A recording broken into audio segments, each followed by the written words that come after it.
Hello बच्चों। आज हम लोग सेमेस्टर 1 के बुक फाइनेंशियल वित्तीय लेखांकन, जिसको हम इंग्लिश में कहते हैं फाइनेंशियल अकाउंटिंग के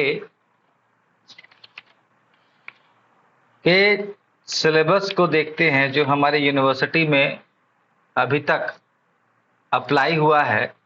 क्योंकि अब इस साल कुछ और भी अमेंडमेंट हुआ है, जिसकी चर्चा आज हम लोग थोड़ा सा कर लेते हैं। देख लीजिए, ये आपका विनोद बिहारी महतो कोलांचल विश्वविद्यालय Dhanbad BCom semester 1 major paper के रूप में इसे मान्यता दिया गया।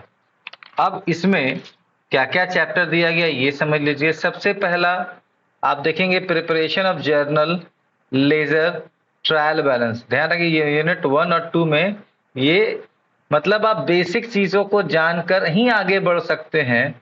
और बेसिक चीज जर्नल होता है, लेजर होता है, ट्रायल बैलेंस होता है। इसके बाद हम लोग कैश बुक और अदर सब्सिडरीज बुक को भी देखेंगे। और इस यूनिट में रेक्टिफिकेशन ऑफ एरर को भी यहाँ देखना है। मतलब यूनिट 1 और 2 में हम लोग ये 3 चैप्टर को अच्छे से देखेंगे। फिर आप यूनिट 3 में देखेंगे डिपार्टमेंटल अकाउंटिंग है और final accounting with adjustment. 11th में जो हम लोगों ने पढ़ा था उसे थोड़ा एडवांस यहाँ पर होगा। फिर हम लोग देखते हैं यहाँ यूनिट 4 में accounting of incomplete record oblique single entry system, जो हम लोग इसको भी देखेंगे। इस चैप्टर को कंप्यूटराइज अकाउंटिंग सिस्टम, ये यूनिट 4 में इसको इस तरह से दिखाया गया है। फिर आगे हम लोग और भी चर्चा करेंगे कि और क्या क्या दिखाया गया है।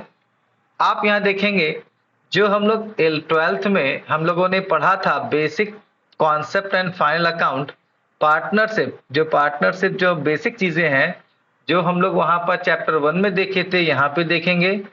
Goodwill and admission of partner को भी देखेंगे। Retirement and death of partnership, मतलब पूरे पार्टनरशिप को यहाँ पर इंक्लूड कर दिया गया है।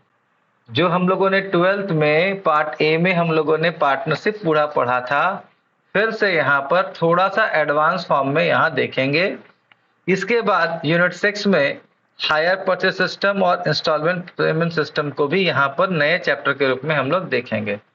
फिर आप देखेंगे depreciation, provision, reserve end funds और अकाउंटिंग स्टैंडर्ड 6 को भी यहाँ पर हम लोग विस्तार से देखेंगे। ये इस बार में मेजर 1 पेपर में ये थोड़ा बहुत पिछले साल की तुलना में चेंजेस आया है। इसे आपको ध्यान में रखकर ही आगे तैयारी करनी होगी। धन्यवाद।